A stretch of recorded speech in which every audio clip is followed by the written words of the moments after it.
Welcome to the 2017 Texas Longhorn Preview Show. Time is money, gentlemen. Let's get right to it. Tom Herman is in, Charlie Strong is out. It's a new era in Texas football, and we've been there this offseason. I'll start with you, Brian. What has Tom Herman done to transform the attitude of this program entering the 2017 season? Well, the biggest thing to me, and I think that this cannot be overstated enough, is that he has really driven home that winning is good, losing is bad. And I know that that sounds really superfluous on a certain level, but he has made it to where losing is miserable inside of Moncrief. You know, and I know a lot of attention has been paid to, you know, the losers get bad food and all that, but it's far more than that. It is a mental challenge that he has put on these guys, to where you don't want to be labeled a loser. You don't want to be in the crimson group that he calls. You don't want to be labeled a bad guy, as he says. And it's almost like it's a peer pressure type of thing. You do not want to be a guy in that locker room who gets one of these labels. You just don't. I love it. Kirk, what about you?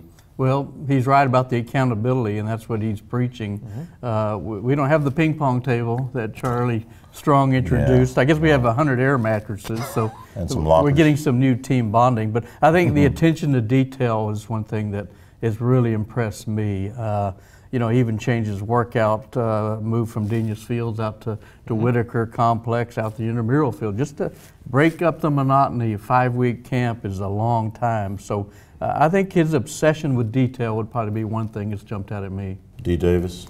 Yeah, whether it's that obsession with detail, the obsession with winning, the new locker room, I've been really impressed with people buying what he's selling, especially the recruits. I'd argue that the busiest person on our staff is actually Mike Craven, who isn't here right now, our recruiting writer, because they just have recruits after recruits after recruits, and they are selling something that these kids are buying. And time will tell. February and December are a long time away if these kids actually sign, but people are excited about this program again, and that has a lot to do with what they've done before they've even coached a game here at Texas. Number 2 in the nation already hadn't played a game. They probably get picked up like 20 recruits while we were doing this video. And the one word that it comes to my mind is intensity. Yeah. Just the most intense coach I've ever been around, and I've interviewed Bobby Knight, so that's saying something. This guy is just a very, very stern, intense, ready to go type of coach. Absolutely. Well, let's talk about the concerns on the field. Let's start with you, Danny.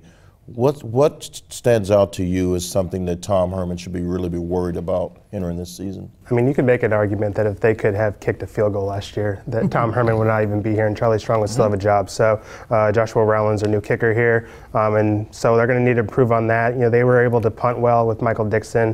Brandon Jones blocked a couple of punts, but their kick return and punt return last year was pretty bad too. So we'll see how Craig Nivar and Tom Herman kind of turn around special teams, but that's one thing that I'm definitely looking at this year. Doug?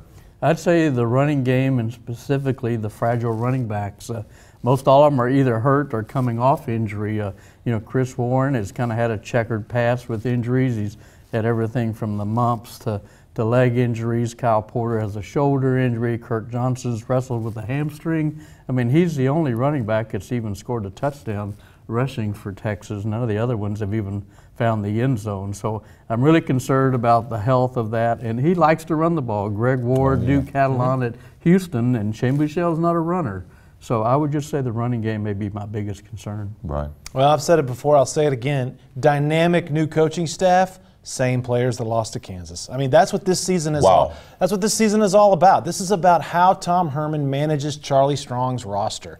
And the fact is they've got possibly 22 pretty good starters, but they sure don't have 22 backups. And depth is what's going to eat this team alive. They have no depth on the defensive line. I have very serious concerns about their playmaking ability at linebacker. But you look at receiver, defensive back, that's pretty solid. If Shane Buechele goes down, that leaves you Sam Ehlinger and, quote, the nuclear option, which is pull Gerard Hurd back over from receiver. So there's a lot of, and I want to be really clear, there's a lot of good things to like. But I think this thing is far more fragile than anybody really realizes. And you mentioned the area that I'm most concerned about, linebacker. You have to have linebacking in the Big 12.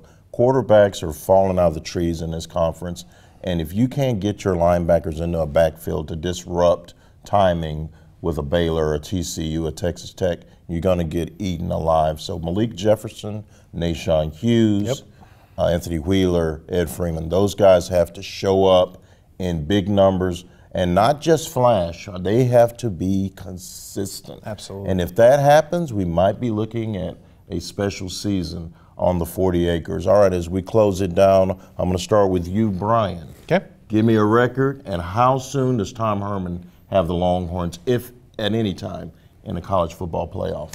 Well, I'm going to go that the players on the roster can win 7 games, and the head coach himself, on decisions alone, can win 1. To me, I got him at 8-4, going to a bowl game. I think right now that would be considered real progress. It's not 5-7.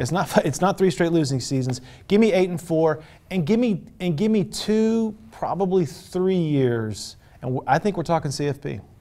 Duck. Well, I don't think the cake is baked, but I think it's getting there. Always talking about food. Yeah, I do talk about food a lot. So I'm ever the optimist, as we all know here. So I'm gonna give the coaching staff 2 wins, and I'm gonna say they go 9-3. You know, I have them ranked 20th in my preseason AP poll. So I think they're gonna beat either a USC or an Oklahoma or Oklahoma State, and that'll get some momentum. As far as the playoffs, I think they'll be in there in 2019. Nice, Danny.